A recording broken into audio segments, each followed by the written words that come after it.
La función i retorna, tal como lo habíamos dicho, retorna verdadero cuando todos sus argumentos son verdaderos, exclusivamente. Puede utilizar 1 hasta 255 argumentos, esos argumentos son condiciones o valores lógicos, y nos retorna verdadero exclusivamente si todos son verdaderos. Veamos algunos ejemplos. Hemos colocado aquí una serie de valores que vamos a relacionar mediante condiciones y los vamos a analizar con esa función i. Entonces, por ejemplo, si escribimos la condición de que i, el valor que hay en B44 sea mayor que lo que hay en C44, si lo que hay en la B45 es número, y que si como tercer argumento B46 es mayor que C46, si nosotros decimos y a esas tres cosas que en este caso son verdaderas, entonces obtenemos un valor de verdad verdadero. Si por ejemplo alguno de ellos no cumple con ser verdadero, como por ejemplo en este caso, de donde decimos que B44 sea mayor que C44, que sigue siendo verdadero, B45 mayor que C45, lo cual no es cierto, porque B45 es igual a C45, y que B46 sea diferente a C46, lo cual sigue siendo cierto. Como uno de estos elementos no es verdadero, entonces la función i me retorna el valor falso. Si todos los argumentos terminan siendo falsos, pues la función i también me dará como resultado un valor de verdad falso. Esa es básicamente la función i. La función o. La función o retorna verdadero si al menos una de las condiciones o uno de los argumentos que nosotros le hemos colocado es verdadero.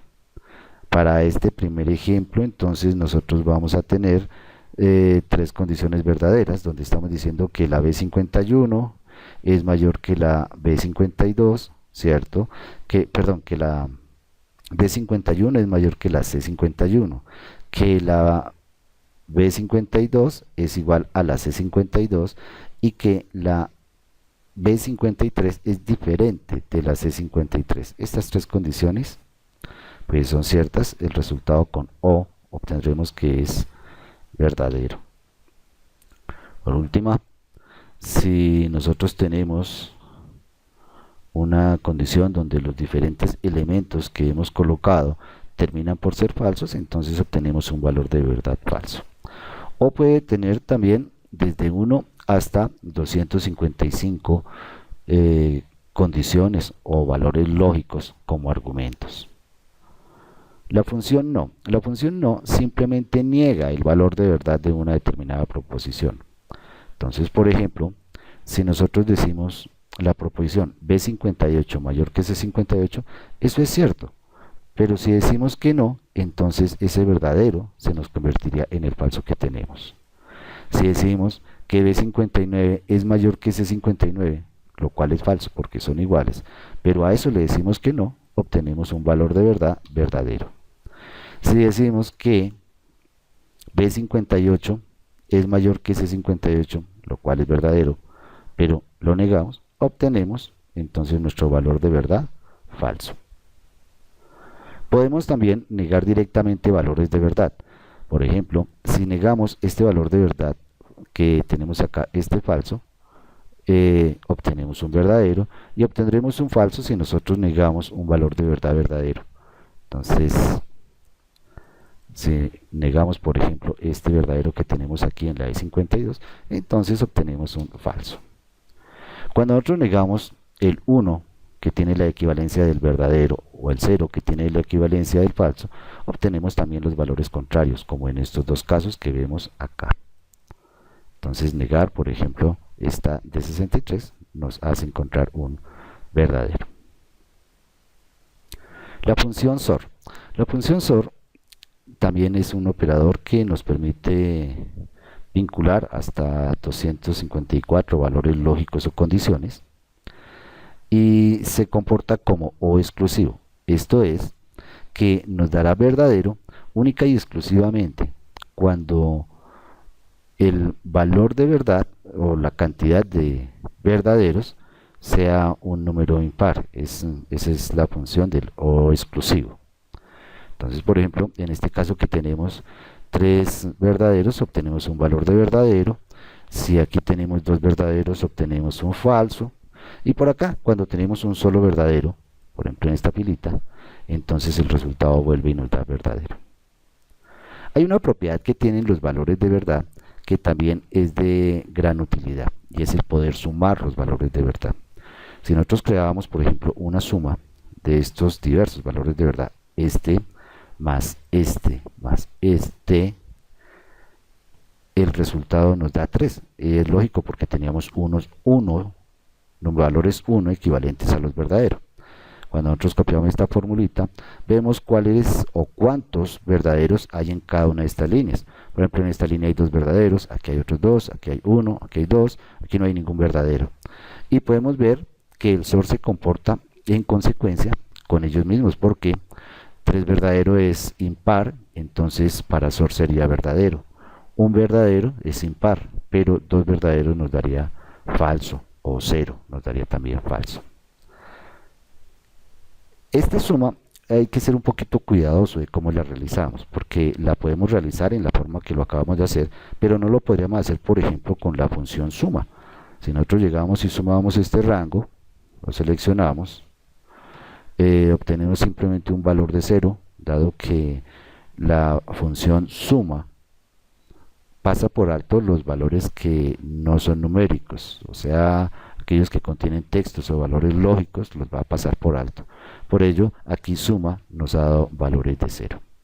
Pero en versiones anteriores a la versión 2010, entonces tenemos una serie de equivalentes que podemos utilizar a cambio, en versiones anteriores a la 2013, tenemos una serie de equivalentes que podremos utilizar a cambio de la función SO o de la función SOR para encontrar el resultado de la misma, que son estos resultados que hemos colocado en esta tabla. Entonces, por ejemplo, el primero ya nosotros lo vimos, y es determinar si este número es impar. Si es impar, entonces la suma de estas celdas, o sea, donde están los diversos valores lógicos o las condiciones, porque podríamos colocar las condiciones, si es impar, vamos a decir que es verdadero. Entonces nos da para el primero, para estos dos, donde el numerito es par, nos aparece falso. Aparte de la función es impar de la suma, podríamos también preguntar que si es impar de suma producto. Es otra función bastante interesante. Sin embargo, hacemos suma producto de los datos de ese rango multiplicados por 1. Entonces, al sumarlo, suma producto sí nos devuelve una cantidad, un número similar a este. Entonces, acá preguntando si es impar suma producto de los datos que tenemos allí, entonces también obtenemos el valor lógico equivalente de la función SOR. Una tercera opción que hemos considerado en esta oportunidad es utilizar el conteo, que cuente en cuántas aparece de B71 a D71 verdadero. Y de ese conteo, si el número es impar, entonces que coloque verdadero. Entonces, hacemos el conteo de los datos, lo que obtenemos básicamente es esta misma suma, y miramos si ese número es impar, y obtenemos los valores equivalentes de la función SOR. La función SOR es de amplia utilización, especialmente en el campo de la electrónica, en completar paridades, cosas similares en esa área, pero termina teniendo cierta utilidad el poder observar que una de las herramientas, que era determinar los conteos, nos permite también saber cuál cantidad de condiciones se cumple, qué cantidad de condiciones se cumple. Ello en conjuntos grandes de condiciones puede ser bastante valioso, porque nos permitiría jerarquizar incluso por cantidad de condiciones que se cumple para un conjunto de datos. Ahora bien, en cuanto a condiciones, hemos charlado bastante acerca de los valores de las condiciones, pero hay un punto que también es de bastante importancia, y es el determinar cuáles de esas funciones o esas fórmulas que representan las condiciones terminan siendo aplicables para una determinada celda y cuáles no. A las que son aplicables las llamaremos no excluyentes, y las que no son aplicables las llamaremos excluyentes, y ello implicará qué tipo de operadores podemos vincular en ellas. Por ejemplo, supongamos que queremos marcar con verdadero los de Bogotá y los de Cali de esta lista. Entonces, aparentemente sería decir que donde está ciudad esté Bogotá y Cali, pero esa sería una condición excluyente, porque simultáneamente, o sea, a un mismo tiempo, nosotros no podemos decir que una celda contenga tanto la palabra Bogotá como la palabra Cali. ¿Contiene una o contiene la otra? Veámoslo entonces con el ejemplo. Si nosotros, por ejemplo, decimos y esta celda igual a Bogotá, y adicionalmente esa misma celdita igual a Cali, esto no se cumplirá para ninguna, tendremos que para todos es falso. Simultáneamente esto no será igual, sin importar hasta donde nosotros la copiemos, obtendremos que serán resultados falsos. Sin embargo, si de esta misma expresión nosotros no decimos y, sino decimos o sea, que en la B87 tengamos Bogotá o en la B87 tengamos Cali, aquí sí es posible que encontremos cosas que cumplan con ello. Entonces, por ejemplo, la primera cumple con ello, cumple con el ser Bogotá. La segunda nos cumple con ser Cali. De ahí en adelante ninguna cumple. Pero nótese que si hubiéramos dicho que sea Bogotá y Cali una determinada celda, esa parte no va a ser posible. O es uno o es otro, pero no puede ser ambos al tiempo. Y por eso decimos que es una condición que es excluyente. O es una o es la otra. No puede ser ambas al tiempo como lo querríamos afirmar con la I. Otro ejemplo es el ejemplo del imposible que se encuentre dentro de dos límites contrarios. En el caso, por ejemplo, de la temperatura, queremos determinar temperaturas menores de 20 y mayores de 30. Y así lo decimos con I incluso en el lenguaje. Queremos marcar las que están menores de 20 y mayores de 30. Pero realmente lo que queremos afirmar es las que son menores de 20 o las que son mayores de 30. Ninguna celda será simultáneamente un número menor de 20 y simultáneamente mayor de 30. Por ello no podríamos utilizar la I.